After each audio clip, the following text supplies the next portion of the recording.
Dear guests, my name is Father Zachariah. I'm from Skazel Armenian Apostolic Church. We'll introduce Barlow Der Mugrdechian, who is also happened to be a deacon at the church, not only professor, but also a deacon. And myself and Barlow are at the Genocide Awareness Week advisory board, right? So Barlow Der Mugrdechian, professor, has been teaching Armenian and Armenian Studies courses for more than 35 years at the California State University, Fresno. He is the editor of the Armenian series of the press at California State University, Fresno, and has published more than 16, or exactly 16 today, books at the series. He teaches courses in the Armenian language, history, culture, and the genocide. He can do also theology, but he's just don't want to do that yet. Okay, thank you. Thank you.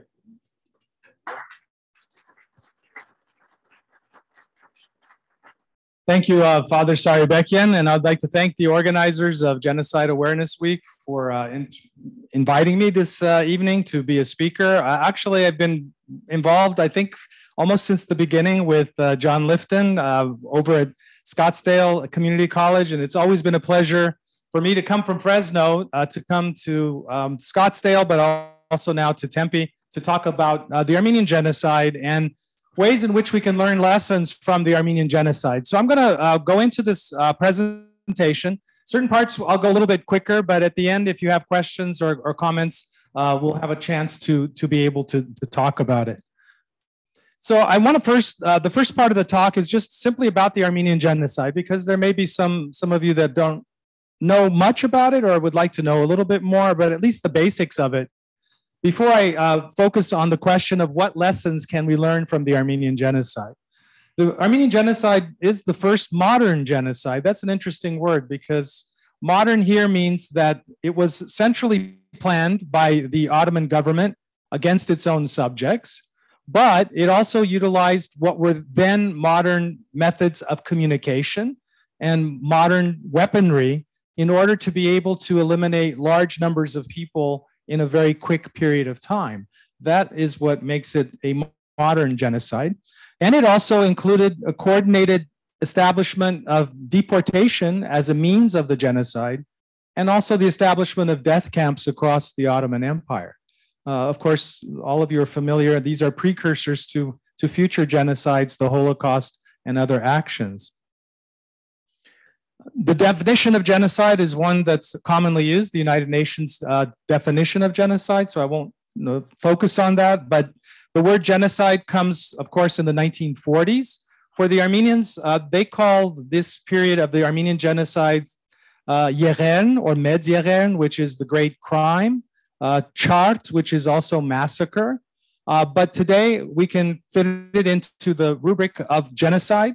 And I think if we look at it carefully, it fits into all of the parameters of the UN adopted genocide definition. And if you look at the first 5 points, genocide, the conspiracy to genocide, to commit genocide, incitement to commit genocide, attempt to commit genocide, and complicity, these can be demonstrably shown to be part of what the Ottoman Turkish government perpetrated against the Armenians in this period. I want to talk a little bit about the history of this period as well, because I think that's also important to establish the background of the genocide. The area on the map that's outlined in red is just giving you a rough idea of what Armenians would call historic Armenia. And historic Armenia means that area of the world where Armenians can, I think, go back at least close to 3,000 years and identify an Armenian civilization which has had a continuity up until today. And that is the historic area of the Armenian people. However, in the 16th century, most of that area that you see that's green and in the historic Armenia was conquered by the Ottoman Turks under Sultan Selim the Grim in the 16th century and brought for the first time the bulk of the Armenian population into the Ottoman Empire. So if we talk about the genocide of 1915, we have to understand that it was 400 years, almost 400 years of Armenians subject of the Ottoman Empire that was, in a sense, the prelude leading up to it. There's nothing inevitable about the genocide, but we must understand the background of that period of Ottoman rule. And approximately 2.2 million Armenians lived in the Ottoman Empire prior to World War I. But actually, if you go back to the 1880s, the estimated population was 2.6 million, which means that the population had dropped considerably. And the reason for that was the 1895-96 Ottoman massacres of Armenians, which is not part of our topic today, but it's certainly part of Armenian history. Where did most of the Armenians live? They lived primarily in what are called the eastern provinces of the Ottoman Empire. There are 6 provinces which came to be called the 6 historic Armenian vilayets or provinces: Van, Erzurum, Kharpert, Sivas, Diyarbakir, Bitlis, and Cilicia. Cilicia is a separate area which is located along the Black Sea. These were the areas which, again, were part of the old historic Armenia. But then in the Ottoman period and in the late 19th century, this is a late 19th century map. This is the map that delineates these provinces for us. So what is the Armenian genocide? Just a brief definitions, and I'm happy to send this PowerPoint to anybody that would like it. If I go through it too quickly, you can just contact me if you'd like to get more about it. We consider the genocide as having taken place between the years 1915 and 1923. That takes it beyond World War I. That takes it beyond the armistice, and that takes it right to the beginning of the new Republic of Turkey, which was established after the Treaty of Lausanne in 1923. So there was the genocide, which we consider really 1915-16 in terms of the bulk of the killings, but there were periodic massacres of Armenians all the way up until 1923. So this constitutes the Armenian genocide. There's a very important point to be made in the last paragraph, that already in May of 1915, only approximately 1 month after what we consider to be the official beginning of the genocide, the empire, the French Empire, the Russians, and Great Britain, already recognizing what was taking place, formulated something which we use still today. They called it that this was the new crime against humanity and civilization. The use of that term, crime against humanity, was first used in this period to tell the world that already what was taking place constituted, the genocide didn't exist, the word, but already constituted a crime against humanity. Of course, we hear that term constantly in many different areas of the world today, but it was established in this period. The massacres were perpetrated by what was then the government of the Ottoman Empire, which was led by a committee of union and progress. I'll be talking a little bit more about the perpetrators later in my presentation. But I also want to bring something to the attention of this audience, that it wasn't just a matter of killing people as part of the genocide, but there was the financial incentive, the state confiscation of property, which also was an important dimension in the Armenian genocide.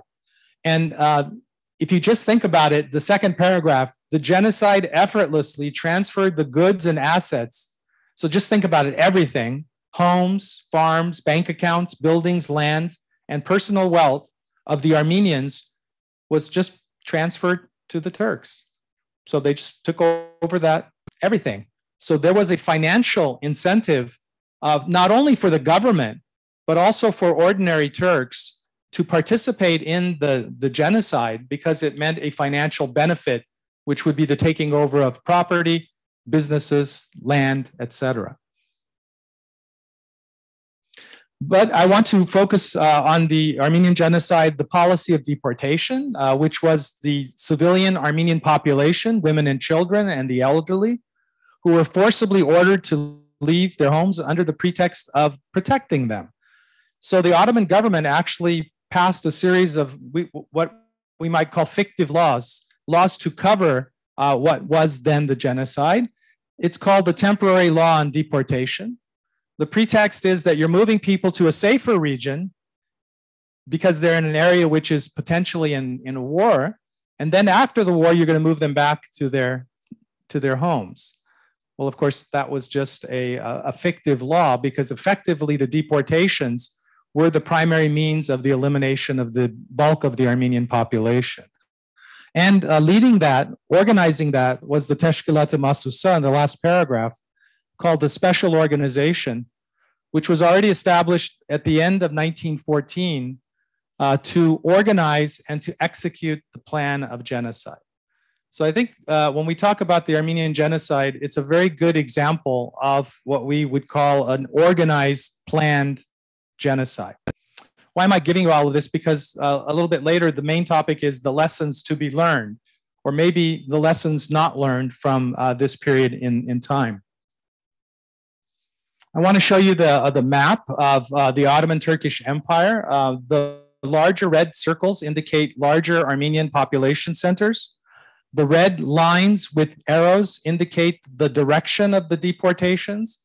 So you can see it was like like taking all the people in the north, east, west, and funneling them, as you see, down narrower and narrower down into the area of what today is northern Syria and northern Iraq, to the death camps. So can you imagine if you survived a death march of 4 months or 5 months without food, water, or very little, then you were collected into death camps, concentration camps, which we'll talk a little bit about as well in a moment, which became the primary means of eliminating the Armenian population, deportation. And it's interesting because, you know, some people say, well, this was the forgotten genocide or the unknown genocide. The Armenian genocide was actually pretty well known in the world at the time that it was taking place. And documenting it often were foreign missionaries or relief workers, such as John Elder. This is a picture of Armenian refugees from the collection of the Armenian National Institute. Armenian National Institute is in Washington, D.C. They have an excellent website which can teach about genocide, but also has the collections of the Armin Wegner photos, who was a German officer who also documented the genocide in this period. Why is the genocide so impactful for Armenians? Because if you take a look at the two maps that I'm going to show you, this is a pre-World War I map, and we're going to just talk about the Ottoman Armenians. The key says that at 1914, 45% of the world's approximately 4.5 million Armenians lived in the Ottoman Empire. And if you look on the colors, the shades indicate the numbers of Armenians. So you see the darker shades indicate larger populations. So if you take a look at Kharpet province, 204,000 Armenians, 225,000, 197,000. What it's pointing out to you is that these were the areas that were the highly concentrated areas before 1914. Let's take a look at the map afterward. Remember, this is historic Armenia. Well, this is a map from 1926, and you see then that the number of Armenians in the world has dropped to less than 3 million. Substantially less, and that only 4% of the Armenians in the world are left in the Ottoman Turkey. So it was complete elimination, almost complete elimination of the Armenian population from this territory. And so impactful because if you talk about Armenians in America, and I'm an Armenian American born in Fresno, California. My grandparents were survivors of genocide. The only reason they came to America was because that was a place that was going to offer them the safety from continued genocide. And so if you talk about the genesis of the Armenian population in most countries of the world, just the statistics, yes, statistics can be deceiving. So someone can argue and say, well, where did you come up with the number 1.5 million? I think we can document very well the numbers, but it gives you the idea of that 1.5 million Armenians were killed, which constituted 68% of the Armenian population of the Ottoman Empire. That was a pretty effective genocide, wasn't it? 68% of the Armenians were actually outright killed, of which then also 200,000 Armenians were forcibly converted to Islam.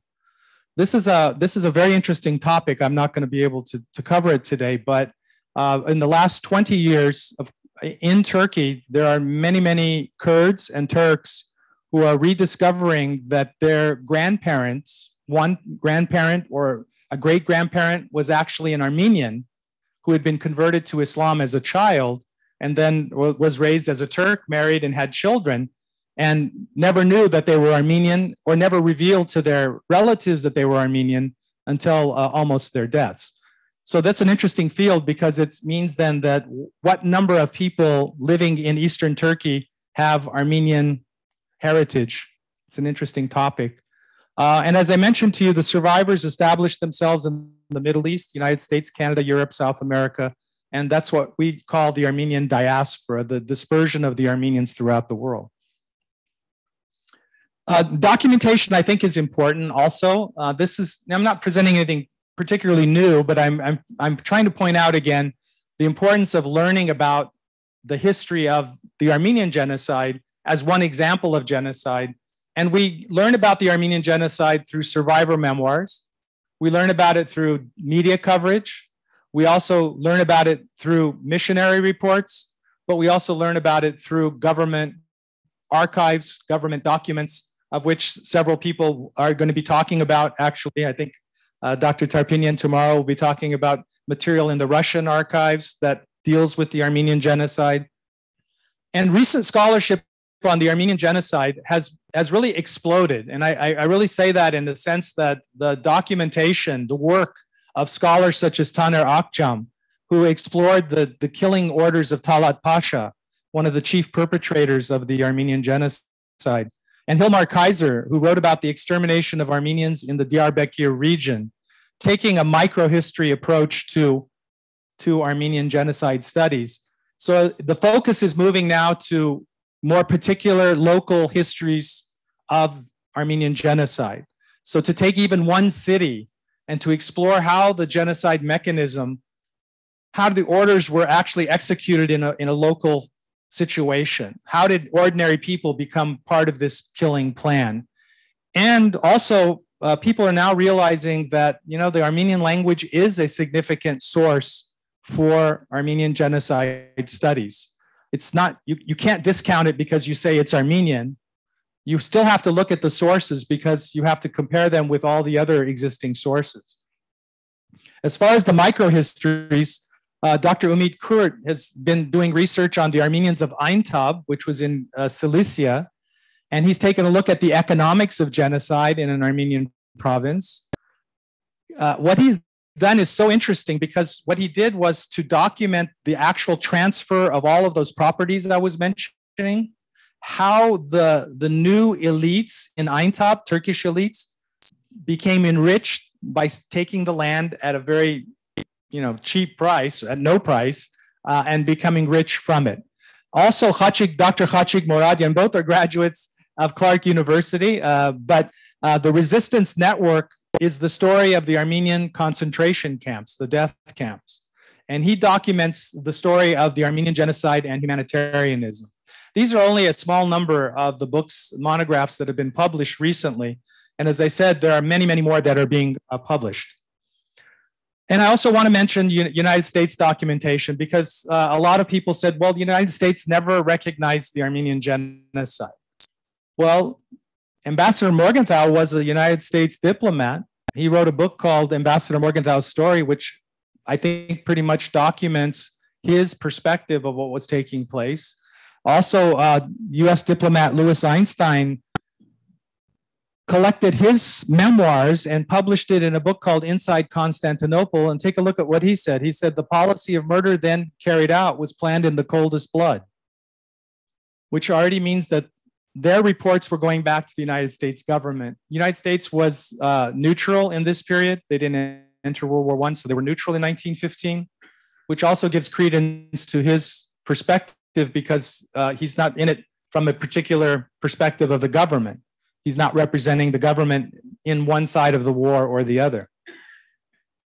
And also Ottoman Turkish archives have been explored quite a bit, but there's so much more to be done and is being done. Well, I've already mentioned the Talat Pasha papers, but the Turkish military court records also corroborate the Armenian Genocide of 1915.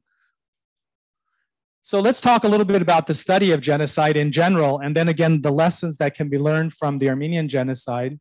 So as I mentioned, since 1948, there's been a steady growth in publications and articles about using the word genocide in a generic sense, Holocaust, genocides, all actions of mass violence.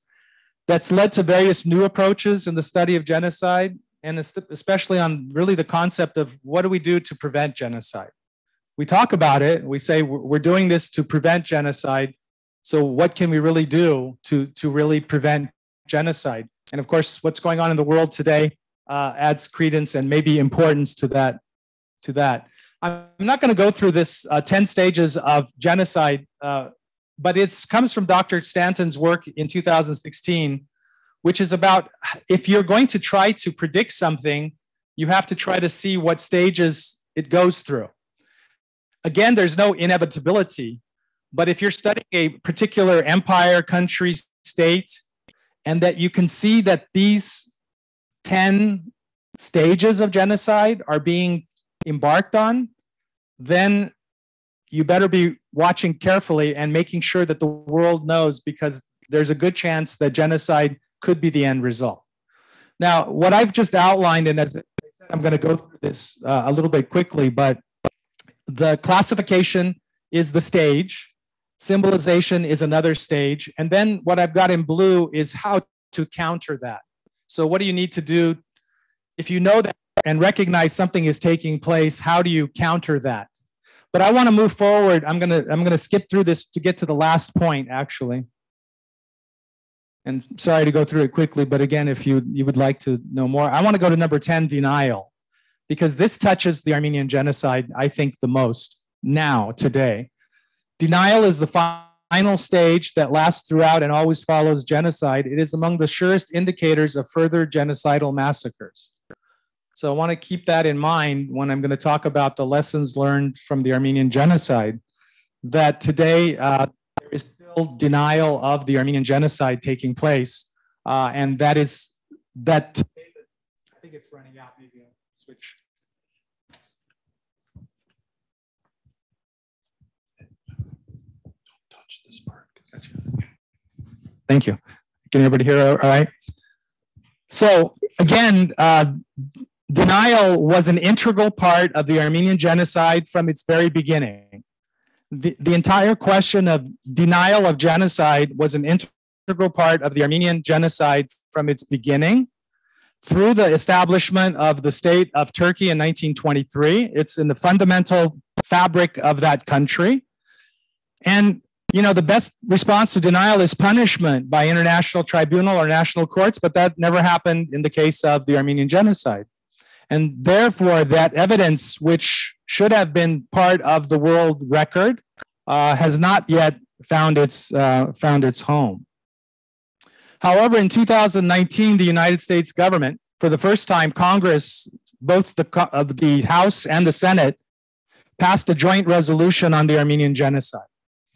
And I think it's important because I want to focus again on the last point, that, you know, it's okay to recognize something, but then what? What are you going to do after that? And I think the important thing here, the 2 points that I'm going to focus on, are education and public understanding of the fact of the Armenian Genocide. But I think that applies to all genocides, to everything. Because if it's not about education, about letting people know, and also about public understanding, then how are we to be aware of things that are going to happen again in the future? So the relevance of the Armenian Genocide to modern day crimes against humanity, that's the lessons of genocide. So what are the lessons of genocide? The lessons of genocide, as most things in history, is you need to really study them, right? We need to go into all facets of history, not only just history, but also economics, social conditions, all of these, as much as you can, in order to understand about the mechanisms of genocide, and then to try to come up with a conclusion. So we have, I guess, a responsibility to also be someone that will take action not to just talk about it, but to try to take action for genocide. So here's where I call it lessons not learned. Because if the Armenian genocide was the first genocide, modern genocide, then the list, which is not exhaustive, pretty much indicates that the world didn't learn too much, did it? The world stood by in many cases, many instances. And in the case, again, of the Armenian genocide, no state has been held responsible for the Armenian genocide. I guess we understand that in any perpetrator of any crime, if there's no way of punishing them or bringing them to justice, then those perpetrators would more than likely do that same crime again. I think that we understand, and that's for individuals probably, but also for states, because if there's no punishment, then that can occur again. So how is the Armenian genocide of 1915 also a lesson for the 21st century? Unfortunately, Turkey's denial of the Armenian genocide is a continuation of the Armenian genocide. It endangers today the Armenians in the world today, especially in the Republic of Armenia and in a place called Nagorno-Karabakh, which I'll mention in just a moment. Unpunished genocide makes it easier for future genocides to occur, but history has repeated itself in the 21st century.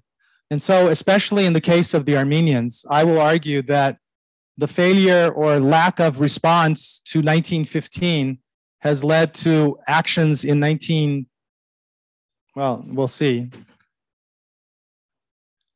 After 107 years, the Armenians in the world are still threatened with genocide. And today we're going to focus a little bit on Nagorno-Karabakh, a territory which is located in the modern territory of Azerbaijan, but has a long history as an Armenian inhabited region. There was a dispute over the territory of Nagorno-Karabakh. That's a long history. I'm not going to get into the argument of it. However, I will argue that there was a war in September and November of 2020 in which the Armenians of Artsakh have been subjected to ethnic cleansing and to the threat of genocide, meaning that if you don't leave, you're going to be killed, which is genocide. And that is a repeat. It is a repeat of 1915. The Artsakh is the Armenian name for that region. The Nagorno-Karabakh is kind of a combination of Russian and Persian Turkic roots. It's a frozen conflict because the first Karabakh war ended in 1994 with a ceasefire. However, the Minsk process, Organization of Security and Cooperation in Europe, a process by which 12 countries were trying to mediate a settlement, did not mediate it in the sense of coming to a successful conclusion. And so in 2020, the war of September 27th, November 9th took place. Again, I've already mentioned ethnic cleansing, but also indiscriminate bombing of hospitals and schools, destruction of Armenian churches, use of banned weapons like phosphorus bombs and cluster bombs, all were used in the Karabakh War. This is the Holy Savior Cathedral called in Armenian Ghazanchetsovs, which is located in the city of Shushi, which today is occupied by the Republic of Azerbaijan, was bombed. The church was bombed with 2 missiles, and you can see the damage to the inside on the right, and also to the roof on the right, and also on the left. I don't think we can argue that the church was a military target in this sense, but we have to look at the information that we have here. So again, what I want to make the connection to is the warning signs, right? So again, could the world have predicted what would have happened in 2020 based on our knowledge of what has happened in previous genocides? Well, hate speech and rhetoric are really levels leading towards potentially genocide. And in the case of Azerbaijan, President Aliyev said, we're ready to go to war to win back Karabakh, which basically means we're not gonna go by the peace process. We're just going to start the war, which they did. He said in a televised speech commemorating the 10th anniversary of Azerbaijan's independence, we will definitely get it back, Nagorno-Karabakh. We have everything we need to do that. If it cannot be done peacefully, then we will get it back with the help of our army. And going further,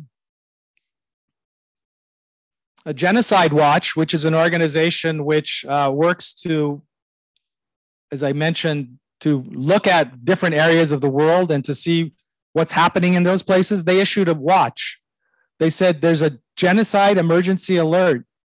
And on the bottom it says, although a paper ceasefire was signed in October, Azerbaijani forces are still attempting to capture new territory. They used drones, they used all different types of weapons, as I mentioned, sparking fears that Turkey will resume the Armenian genocide of 1915 to 1922. This is a non-Armenian organization, Genocide Watch, which is already was issuing a report to say that this is going to happen again if we're not watching. And a similar genocide warning was issued by the International Association of Genocide Scholars. And it says at the bottom that actions by the Azerbaijani and Turkish leadership should warn us that genocide of the Armenians in Nagorno-Karabakh and perhaps even Armenia is a very real possibility. Why? Why do Armenians think that? Well, look at the rhetoric, the future threats. What did Aliyev say? He said that Zangiz or Lake Sevan and Yerevan are historical lands of Azerbaijan. If you convince your people that a certain area is yours historically, then you can convince them to go to war, can't you? And then look at the second one.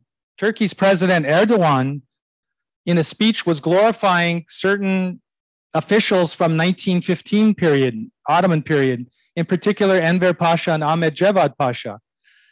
He glorified them, meaning that he's saying that these people who are the prime, Enver Pasha was one of the rulers of Ottoman Turkey, was one of the prime motivators and executors of the genocide. He's glorifying him as an example for the Turkish people.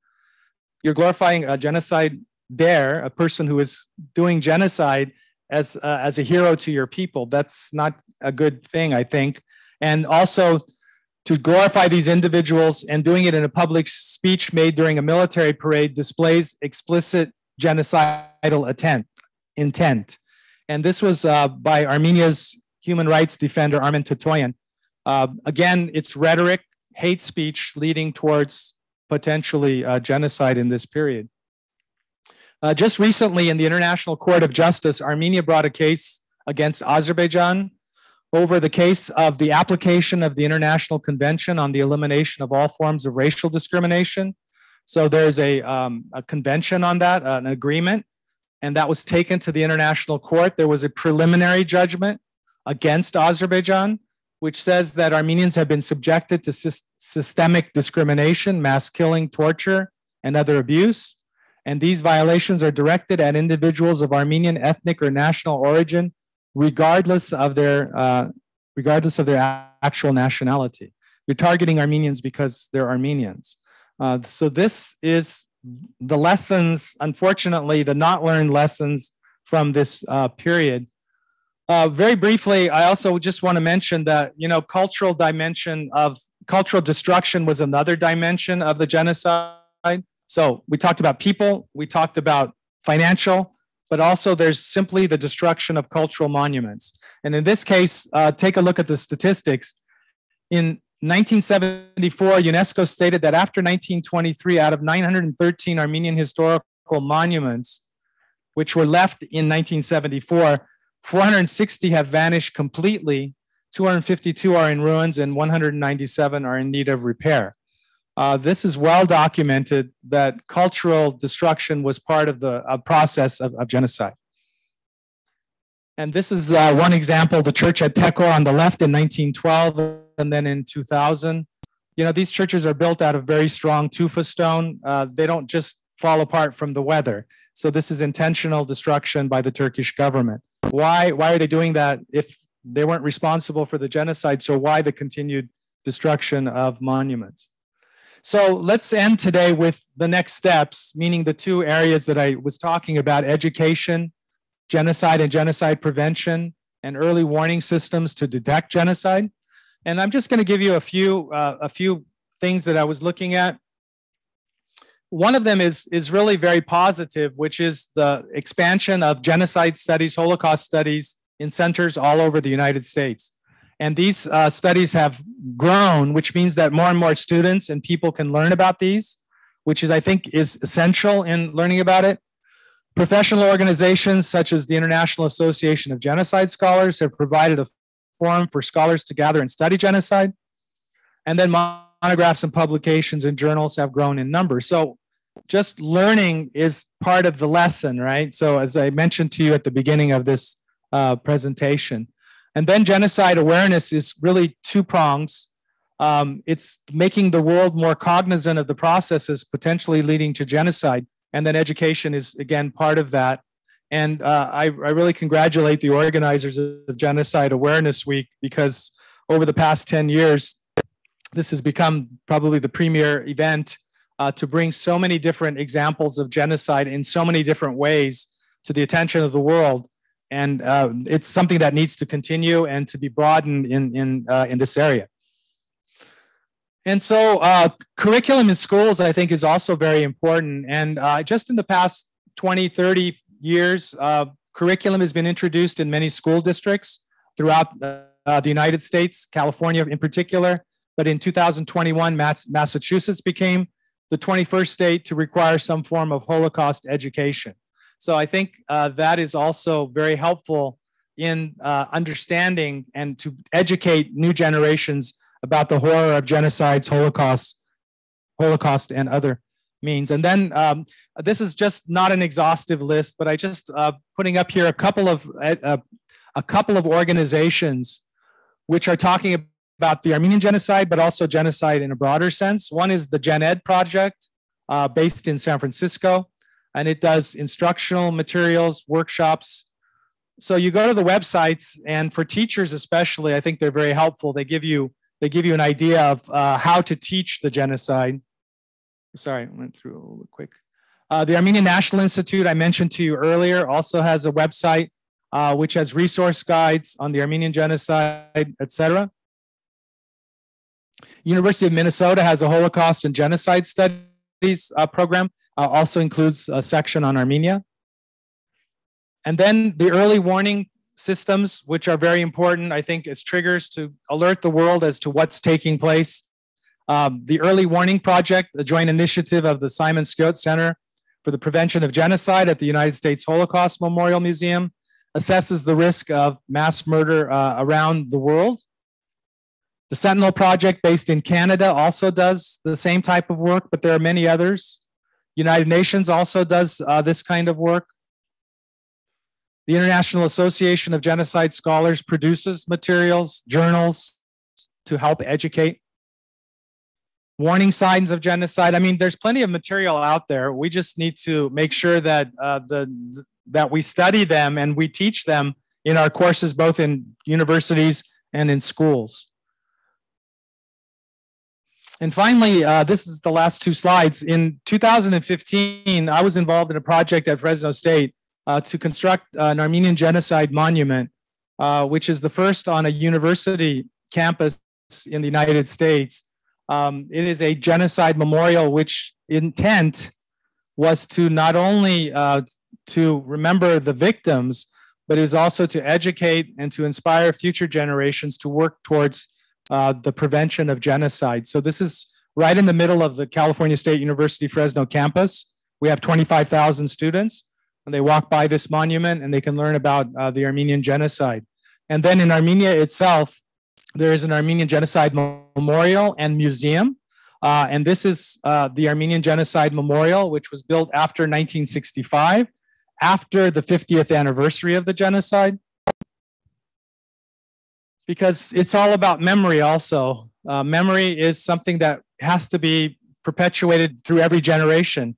Every generation has to learn about the past in order to prevent events such as genocide in the future.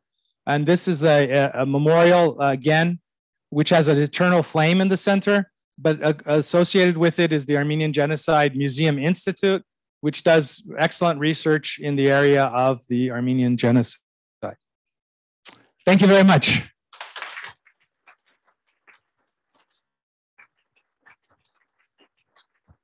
Thank you. So we're opening for questions. I don't know, it's up to you, whatever. Yeah, okay. So, I mean, if you have any questions, comments, it's open. We have a few minutes, I guess, if you have anything. Yes, John first and then over here.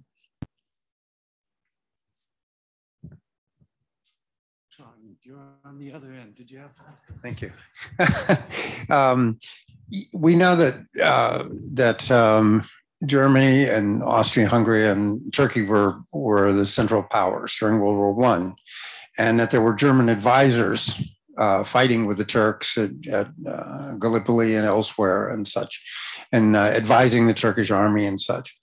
By chance, is there any research that's been done that, this is a twofold question. First one is, by chance, is there any research that has been done that shows that what the Germans did in German Southwest Africa, forcing the tribes there into the desert without water and such, and having the death marches, as it were, in a sense, did the Turks learn that from the Germans? That's my first question. Is there any connection there that can be between Germany and Turkey's atrocities? And the second question is, I understand that there were Germans that were appalled at what the Turks were doing, and they wrote about it. And so I was wondering if you could comment on that. So I'll answer the second part first. There were many Germans. Johannes Lepsius was one. We mentioned Armin Wegner. Others who were eyewitnesses to what was going on talked about it, but the government didn't do anything about it. As far as the connections between Germany at that time and Turkey, Vahak Dadrian was really sort of the pioneer in that area who's done work. There are others, I think. Yeah, there's several books. Asya will mention the name again for you, but there is evidence for it. There is some, the question is to the complete extent, because some of it has not yet been uncovered. In other words, do you want the smoking gun, the document, that may show it? It may not be there, but you can see from the actions that deportation, where did the Ottoman Turks get the idea of deportation? I think it could be argued that Germany could have passed that idea along. But again, I'm not in a position to tell you exactly, but I could give you the sources for that. You had a question or a comment? Yes. Just an update on your PowerPoint, yes, which I thought was very good. Oh, I can project without it. As of 2016, 12 states require the teaching of the Armenian Genocide. Good. How do I know that? Because I spearheaded the lobbying initiative in Michigan, and I had to write the white paper for our Michigan legislatures. Thank you very much. Thank you for that. Thank you. Yeah, it's important. It's really important, and that is a constant sort of discussion, is how to get that into the curriculum. But I appreciate that. Thank you. Yes. No. I'm coming to you. Sorry. Thank you. All right. Thank you for the great lecture, Professor. My question comes from the standpoint of kind of the modern culture in which we live, the attention span that young people have, and it's in direct reference to your point made on education, how education is a way to keep these perpetrators, at bay and hold them responsible for the crimes they've committed.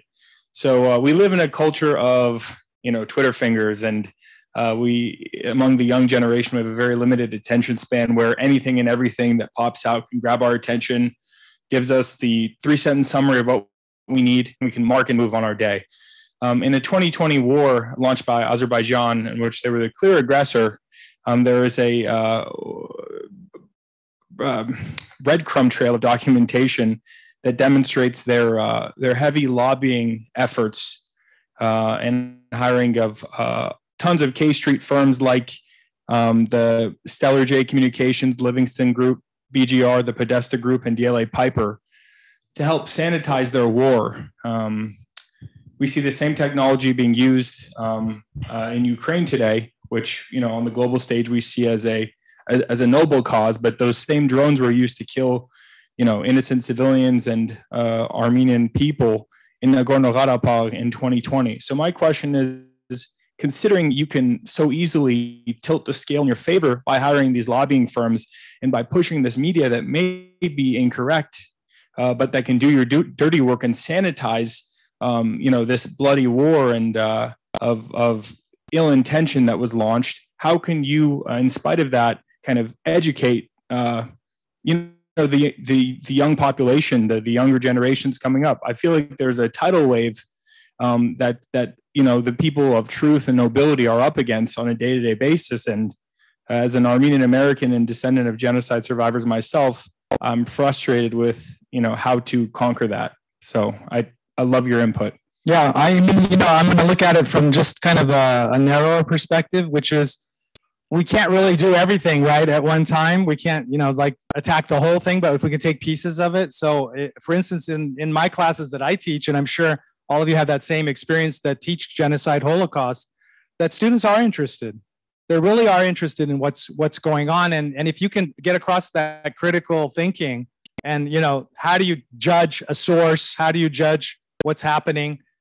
Then you can get in that discussion and then the students can go on their own. They're prepared to go on and to fight that. And we don't know what's going to happen. We don't know which of our students is going to go on to be president of the United States, or I don't know, something, there's a lot of people that you can influence that we don't know the end result with it. So I can just say for me that I look at it from a very narrow perspective, that I think students are not just there. They're on the phone and everything, but they are interested, that when you bring up the topic, they are very interested in it. They want to know more about it. They want to go and do more research. And so that's the hope that I have. Yeah. Yes. So we have a question from an online viewer named Jenny. Jenny writes, what could be done today to punish or hold accountable those involved in the Armenian genocide to discourage those in the present and the future not to plan or organize another genocide?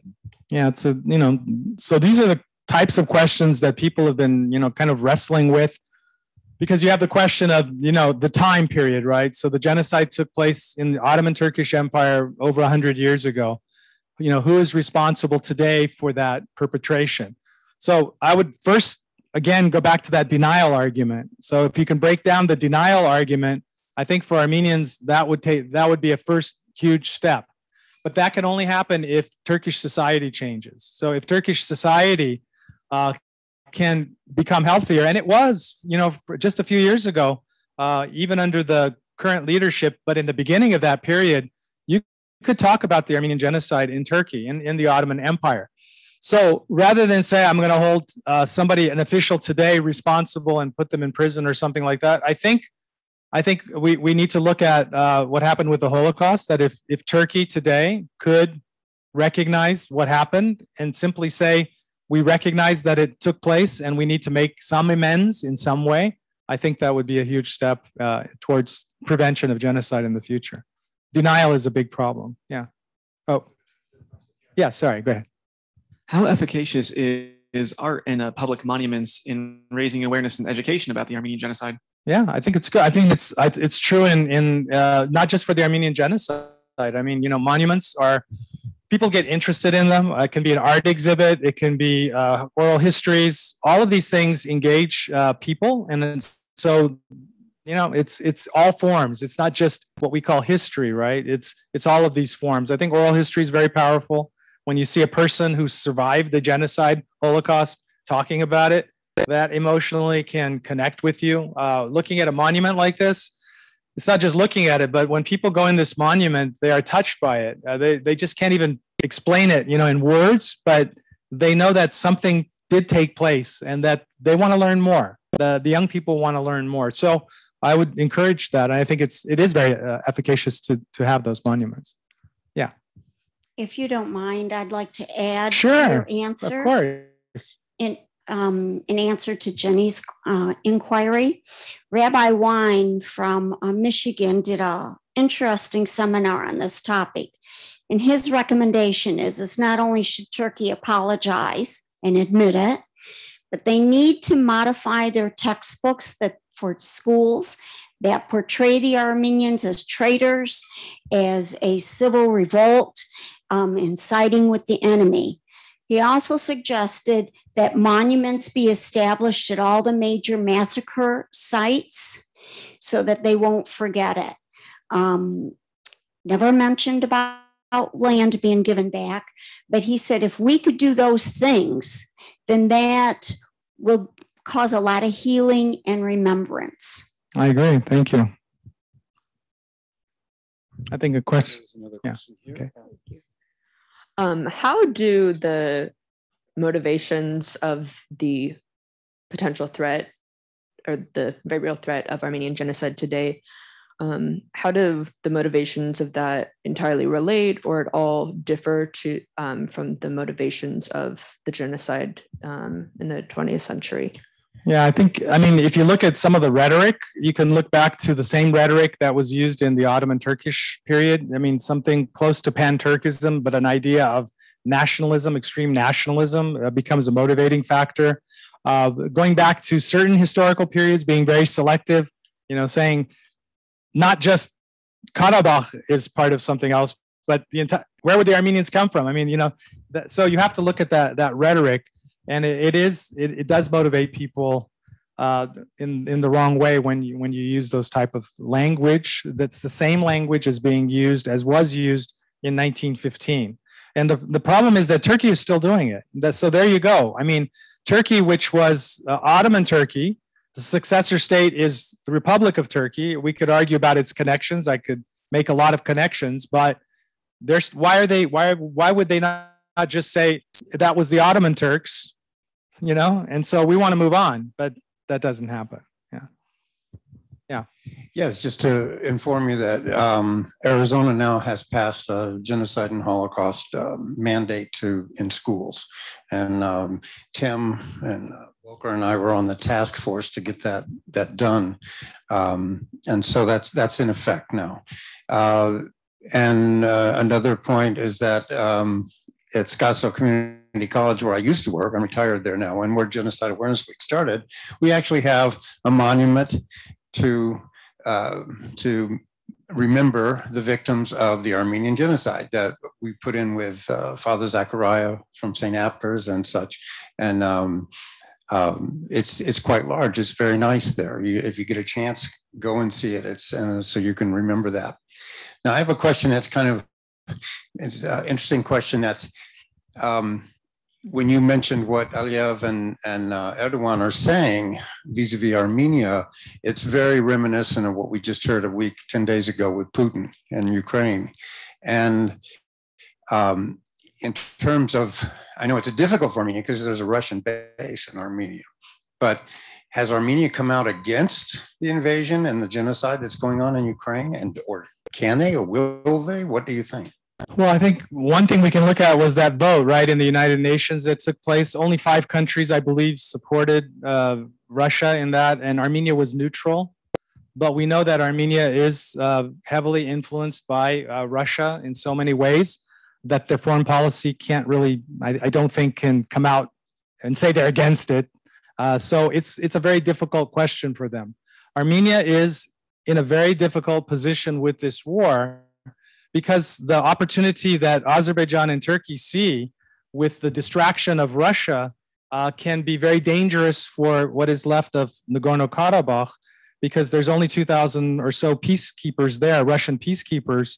And if their attention span is somewhere else, that could very easily start another war or something else going on. So it's a good question. And it's an open question, but we understand that Armenia is not in a position to take an independent stance on that issue. And I think you had a question. Yeah. Oh, go ahead. We have 2 online questions. The first comes from a viewer named Freya. They write, while denial is a step of genocide and employed by all perpetrators, it seems like the denial of the genocide is particularly effective in regards to the Armenian genocide. In your opinion, is there anything that can explain why the Armenian genocide is so, quote, easily denied in comparison with other genocides? Yeah, I think you have to go back to the early history of that period. So right after the Armenian genocide, and I mentioned that denial was an integral part of the development of the new state of Turkey. And then what happened? Turkey joined Turkey and Russia at that time, right? Communist Russia. They became enemies. And so Turkey became a friend of the United States. So by becoming a friend of the United States, later joining NATO, it becomes difficult for the United States or anyone else to say to Turkey, you have to talk about the genocide. So I think for historical reasons, Also for Armenians, their voice was silenced. The victim's voice was silenced. Up until 1965, there was no Armenian voice or very little voice, especially in Soviet Armenia, for the genocide. They couldn't even teach about the genocide in Armenia. It wasn't until after 1965 when thousands of people went into the streets and demonstrated that the Soviet authorities in some way allowed the monument to go up and then later to change things. But it again goes back to the greater geopolitics of it and how Turkey positioned themselves in a way that was easier to have their denial stand than to challenge it. Thank you. Francisco Hernandez writes, were any of the German officers who witnessed and documented the Armenian genocide alive, or did they serve in World War II? Well, actually, we know that Adolf Hitler's close associate served in World War I, and that Hitler, when he made his comment in 1939 that who today remembers the annihilation of the Armenians before he invaded Poland, was probably because he was intimately aware of the genocide through his colleague. So that is a way that connection can also be seen. Thanks. I was wondering if we can go back to the image of the monument at Fresno, and if you could tell us a little bit about the design of it. Sure. Yeah, what's it signify? Yes. So actually, you can go back. Let me just show you this. So this monument is the Armenian Genocide Monument, which was finished in 1967. It has 12 pillars or steles, slabs, which recognize the historic areas of Armenia. For space reasons and for aesthetic reasons, we couldn't do 12. It would be too big. So we settled for 9. So the first pillar on the left represents Armenia, historic Armenia. Then comes 6 pillars, which recognize the historic vilayets, and then 1 for Cilicia, which was the 7th. And then the 9th one recognizes the Armenian diaspora, which is the remnants of the Armenians from the genocide. If you look at the left side, the first pillar is taller, isn't it? It's 19 feet high. And then it gradually descends to 15 feet. So the final pillar on the right is only 19, 15. And then there's a halo, we call it, for lack of a better word, that's disrupted. That's the disruption of the Armenian genocide. So the Armenian genocide was a massive disruption in Armenian history, both on every level that you can think of for the Armenians. And so that monument, and in the inside of it are panels which kind of give you the Armenian history. It's not explicitly about the genocide. There are no graphic photos. There are no sort of graphic stories. We want people to be interested, to go out and to learn themselves. There is a brief on the other side of the concrete panels. There are bronze panels which tell a brief story of the symbolism and then the history of the genocide. Thank you. There's one more question online. Okay.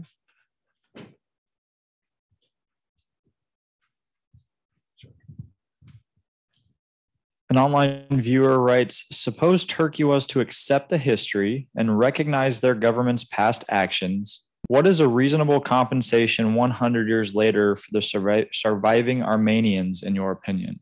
In my opinion, yeah. It's such a complex issue. I mean, in terms of compensation, I would start with financial compensation simply, because we know of the financial issues involved. The New York life insurance case was one big case where it was finally figured out that Armenians who held New York life policies were not paid after the genocide. And so it took a lawsuit to force New York Life to pay for that. The issue is so large, I don't really have an opinion on it in one specific area. So I don't talk about lands. I don't talk about anything because I think we need to move through steps. The reconciliation process has to take first priority. And the first one is the security of the Armenians. I don't want Armenians in Armenia or Karabakh or anywhere in the world to feel that an Armenian life is not worth the life of anyone else in the world. That's the way I kind of feel now. I feel that the world doesn't care about Armenian lives. I feel that an Armenian can be killed and the world doesn't talk about it. Okay? Because of Armenia being a small place and not I'm going to use the word unimportant, but you know what I mean. It's not important for the world. So in other words, let's start with reconciliation, and then we can come to a discussion about other things as they come. Okay, thank you very much. Thank you so much. Der Mugrdechian. Thank you. Let's give a great round of applause.